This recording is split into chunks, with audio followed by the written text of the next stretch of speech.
दोस्तों नमस्कार। मैं आप लोगों के सामने सौर मंडल के कुछ प्रश्न लेकर आए हैं जिसके बारे में हम आपको जानकारी देंगे। प्रश्न नंबर 1 है, सौर मंडल का सबसे बड़ा ग्रह कौन सा है? तो नंबर 1 है बुध, नंबर 2 है बृहस्पति, नंबर 3 है मंगल, नंबर 4 है शुक्र। तो सौर मंडल का सबसे बड़ा ग्रह जो होता है वह होता है बृहस्पति। तो ऑप्शन नंबर आपका 2 सही हो जाएगा। अब चलते हैं प्रश्न नंबर 2 पे। सौर मंडल का सबसे छोटा ग्रह कौन सा होता है? तो सौर मंडल का सबसे छोटा ग्रह आपको ढूंढना है। तो ऑप्शन नंबर 1 है बुध, और ऑप्शन नंबर 2 है बृहस्पति, ऑप्शन नंबर 3 है मंगल, ऑप्शन नंबर 4 है पृथ्वी। तो चूंकि सौर मंडल का सबसे छोटा ग्रह बुध होता है तो ऑप्शन नंबर 1 आपका सही हो जाएगा, आंसर करेक्ट आंसर है। अब हम चलते हैं प्रश्न नंबर 3 पे। पृथ्वी का जुड़वा ग्रह किसे कहा जाता है? ऑप्शन नंबर 1 है बुध, ऑप्शन नंबर 2 है बृहस्पति, ऑप्शन नंबर 3 है शुक्र, ऑप्शन नंबर 4 है वरुण। तो पृथ्वी का जुड़वा ग्रह शुक्र को कहा जाता है। तो ऑप्शन नंबर 3 आपका सही हो जाएगा।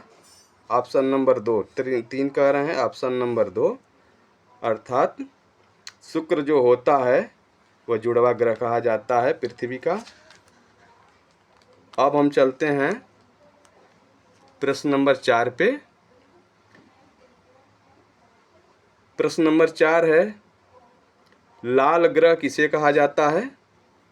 तो लाल ग्रह नंबर 1 है मंगल को, नंबर 2 है शुक्र को, नंबर 3 है बृहस्पति को, नंबर 4 है बुध को। तो ऑप्शन नंबर 1 सही हो जाएगा। मंगल को लाल ग्रह के नाम से जाना जाता है। और क्वेश्चन नंबर 5 पर हम चलते हैं। पृथ्वी के सबसे निकट का ग्रह कौन सा है? तो पृथ्वी के सबसे निकट का ग्रह ऑप्शन नंबर 1 बृहस्पति को दिया है, ऑप्शन नंबर 2 मंगल को दिया है, ऑप्शन नंबर 3 शुक्र को दिया है, ऑप्शन नंबर 4 बुध को दिया है। तो ऑप्शन नंबर 3 सही होता है, अर्थात ऑप्शन नंबर 3 को हम हाईलाइट करते हैं। अब अगला है क्वेश्चन नंबर 6, सूर्य से सबसे नज़दीक ग्रह कौन सा है? तो सूर्य के सबसे नज़दीक ग्रह आपको 4 ऑप्शन में से ढूंढने हैं। पहला है शुक्र, दूसरा है मंगल, तीसरा है बृहस्पति, चौथा है बुध। तो फिर सूर्य से सबसे नज़दीक ग्रह आपका बुध होता है। तो इसलिए ऑप्शन नंबर 4 आपका सही हो जाएगा। अगले प्रश्न पर चलते हैं। प्रश्न नंबर 7 पे, सूर्य से सबसे दूर ग्रह कौन सा है? सूर्य से सबसे दूर ग्रह कौन सा है?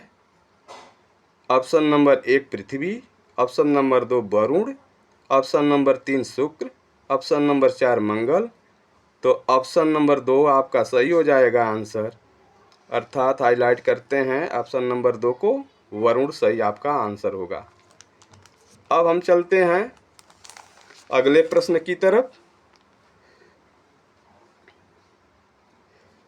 पृथ्वी का एकमात्र उपग्रह कौन सा है?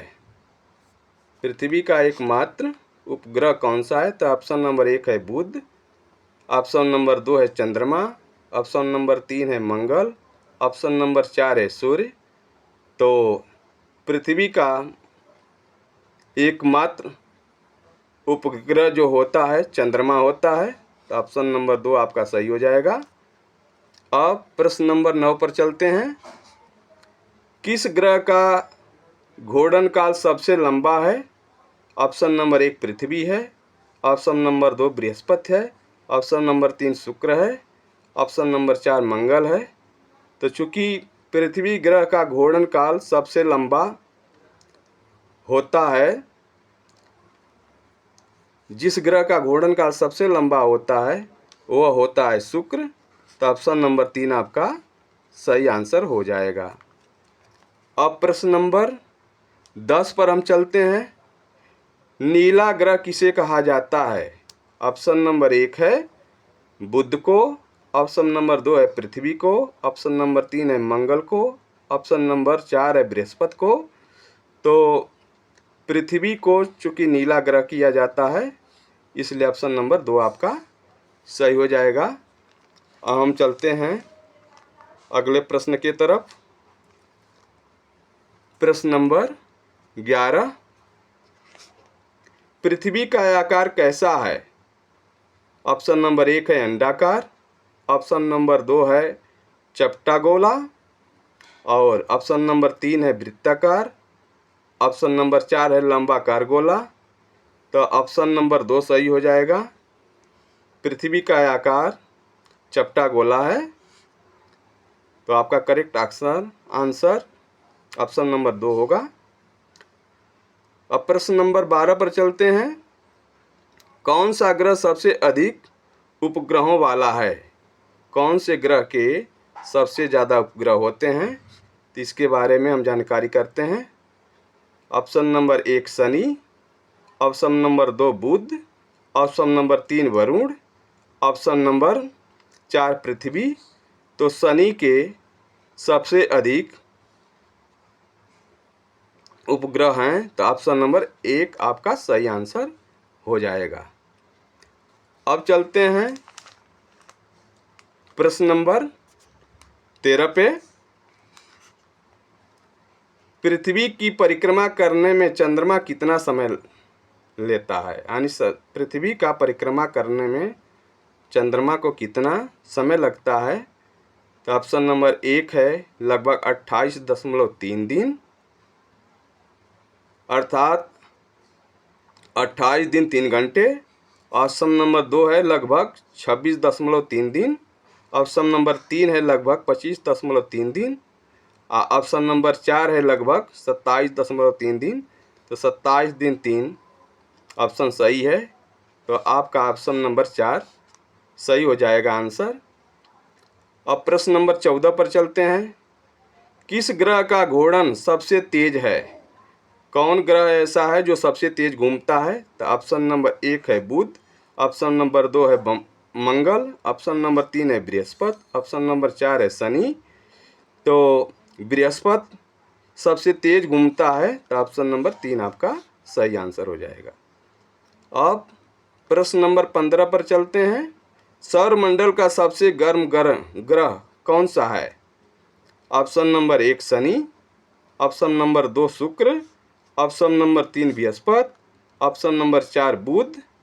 तो सौरमंडल का सबसे गर्म ग्रह जो होता है वह शुक्र होता है। तो आपका आंसर 2 सही हो जाएगा, शुक्र। अब अगले प्रश्न पर हम चलते हैं।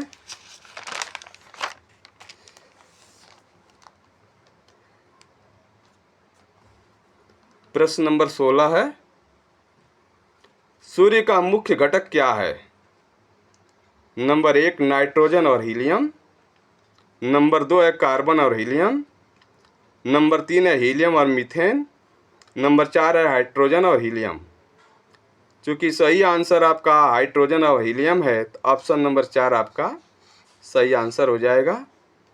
अब क्वेश्चन नंबर 17 पर चलते हैं। सबसे अधिक घनत्व वाला ग्रह कौन सा है? तो ऑप्शन नंबर 1 है चंद्रमा, ऑप्शन नंबर 2 है पृथ्वी, ऑप्शन नंबर 3 है मंगल, ऑप्शन नंबर 4 है बुध। तो पृथ्वी का घनत्व सबसे अधिक है, तो इसलिए ऑप्शन नंबर 2 सही हो जाएगा। सबसे हल्का ग्रह कौन सा है? तो ऑप्शन नंबर 1 है बुध, ऑप्शन नंबर 2 है बृहस्पति, ऑप्शन नंबर 3 है शनि, ऑप्शन नंबर 4 है मंगल। तो शनि ग्रह सबसे हल्का होता है, इसलिए ऑप्शन नंबर आपका 3 सही हो जाएगा। अब हम चलते हैं अगले प्रश्न पे।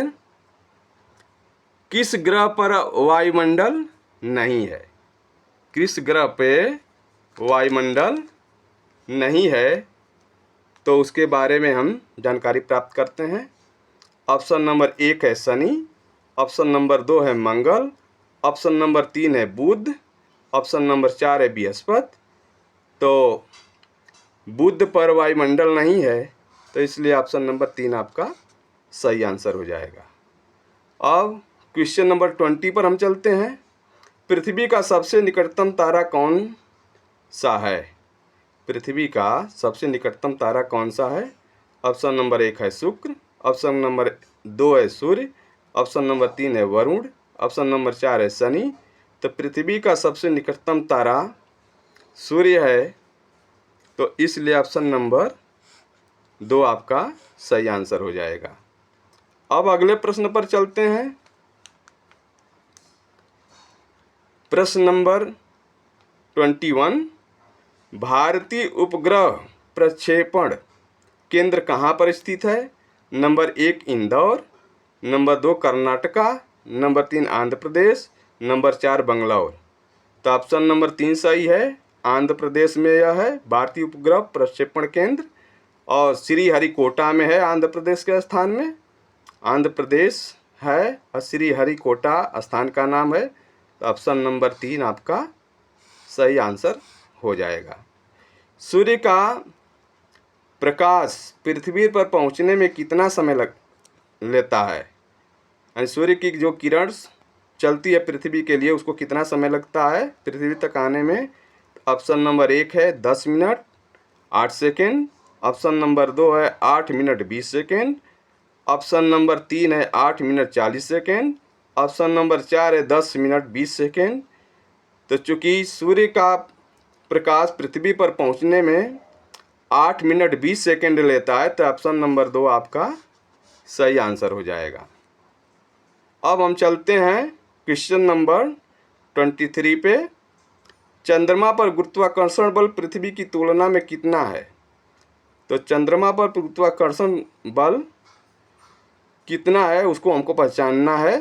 ऑप्शन नंबर 1 है 1/4, ऑप्शन नंबर 2 है 1/5, ऑप्शन नंबर 3 है 1/6, ऑप्शन नंबर 4 है 1/7।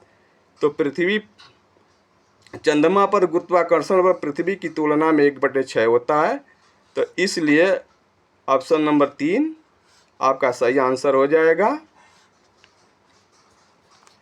अब अगले प्रश्न की तरफ हम चलते हैं।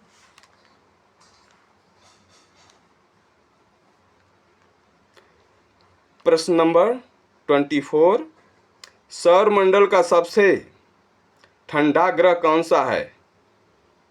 ऑप्शन नंबर 1 है बृहस्पति, ऑप्शन नंबर 2 है वरुण, ऑप्शन नंबर 3 है मंगल, ऑप्शन नंबर 4 है शनि। तो चूंकि सौरमंडल का सबसे ठंडा ग्रह वरुण होता है, तो ऑप्शन नंबर 2 आपका सही आंसर हो जाएगा। अब प्रश्न नंबर 25, सौरमंडल के ग्रहों के गति का नियम किसने दिया था? यानी किस वैज्ञानिक ने सौरमंडल के ग्रहों के गति का नियम दिया, उसके बारे में प्रश्न पूछ रहा है। तो ऑप्शन नंबर 1 है जेलस्की, ऑप्शन नंबर 2 है नील आर्मस्ट्रांग, ऑप्शन नंबर 3 है केपलर, ऑप्शन नंबर 4 है इनमें से कोई नहीं। तो चूंकि सौरमंडल के ग्रहों के गति का नियम केपलर ने दिया था, तो ऑप्शन नंबर 3 आपका सही आंसर हो जाएगा।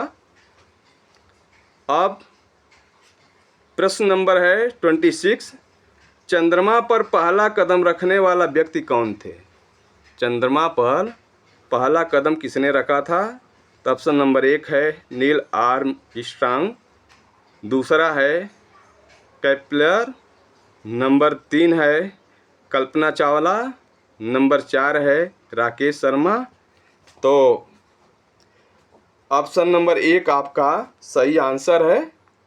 नील आर्मस्ट्रांग ने सन 1969 ईस्वी में चंद्रमा पर अपना पहला कदम रखा था। अब अगले प्रश्न के तरफ हम चलते हैं।